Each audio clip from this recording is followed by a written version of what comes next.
Strong room जे आहेत लोकसभा निवडणुकीसाठी आपण पुणे, शिरूर, मावळ आणि बारामती याच्यासाठी आपण स्ट्रॉंग रूम केलेले आहेत. याच्यामध्ये निवडणुकीमध्ये वापरलेले जे EVMs आहेत त्या स्टोअर केलेल्या आहेत. प्रत्येक स्ट्रॉंग रूमच्या व्यवस्थेबाबत मी तुम्हाला थोडक्यात माहिती देतो. स्ट्रॉंग रूमला ज्या वेळेला EVM आणल्या जातात त्यावेळेला त्या उमेदवारांच्या प्रतिनिधींच्या समक्ष आणल्या जातात आणि त्यानंतर या स्ट्रॉंग रूममध्ये त्या सील केल्या जातात. त्याही वेळेला उमेदवारांचे प्रतिनिधी उपस्थित असतात आणि या प्रत्येक सीलिंग प्रोसेसचं व्हिडिओ चित्रीकरण केलं असतं.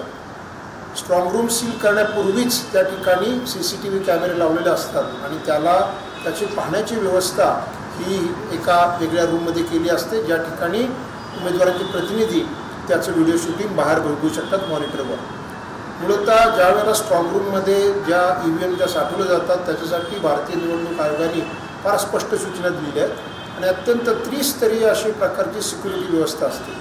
पहिला स्तर जो असतो म्हणजे ज्या ठिकाणी स्ट्रॉंग रूममध्ये ठेवलेले असतात EVM त्याच्या आतल्या भागामध्ये CAPF central arm reserve police फोर्सेसचे कर्मचारी दिवस रात्र त्या ठिकाणी तैनात असतात.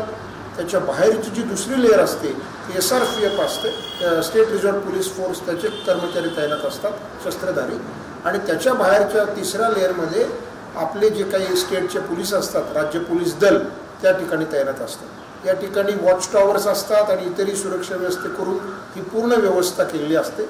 आणि नंतर मग याच्या सर्व गोष्टींचं चित्रीकरण जे होतं ते पाहण्यासाठी बाहेर आपण उमेदवारांच्या प्रतिनिधींना व्यवस्था केली आहे. शिरूरच्या बाबतीमध्ये जे रांजणगावला आपलं EVM स्ट्रॉंग रूम आहे त्या ठिकाणी या सर्व बाबतीची पूर्तता केली गेली होती. स्ट्रॉंग रूम वापरात येण्यापूर्वी 2 दिवस अगोदरच या सर्व व्यवस्था केलेल्या असतात. मला वाटतं की स्ट्रॉंग रूम आणि मी माहिती घेतली की उमेदवारांच्या प्रतिनिधींना आणि उमेदवारांना आपण EVM ज्या वेळेला आपण स्ट्रॉंग रूममध्ये ठेवतो त्याच्या अगोदरच आपण सूचना दिली असते की आपल्याला जर याचं चित्रीकरण पाहायचं असेल तर तो जो आमचा CCTV व्ह्यूइंग सेल आहे त्या ठिकाणी आपले 2 प्रतिनिधी म्हणजे एका वेळेला 1 प्रतिनिधी उपस्थित राहू शकतो. त्यांची नेमणूक करावी, त्यांचं ओळखपत्र आमच्याकडनं घेऊन जावं आणि त्या पद्धतीनं ते नेमणूक केलेले तुमचे जे प्रतिनिधी असतील ते पाहत राहतील. शिरूरच्या बाबतीमध्ये मला वाटतं पहिले अनेक दिवस तर त्यांचे कोणी प्रतिनिधी नेमण्यात आलेले नव्हते. आता काही प्रतिनिधी त्या ठिकाणी नेमलेले आहेत.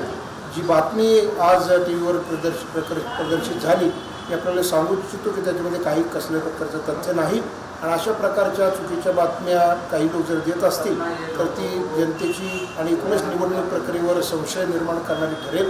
तर या बाबतीमध्ये कृपया आपण याची सर्व माहिती घेऊनच आणि जर काय असेल त्याच्यामध्ये एखाद्या वेळेला तांत्रिक बिघाड होऊ शकतो, पावसामुळं वाऱ्यामुळं तात्पुरत्या स्वरूपामध्ये कदाचित होऊ शकतं, पण त्याचा डेटा पूर्ण अवेलेबल असतो आणि त्याची पूर्ण माहिती याच्यासाठी 24/7 याच्यावर लक्ष ठेवण्यासाठी यंत्रणा तयार केलेली आहे त्या ठिकाणी. त्यामुळं अशा प्रकारच्या बातम्या देताना याची खातरजमाच केली जाणं गरजेची वाटते. धन्यवाद.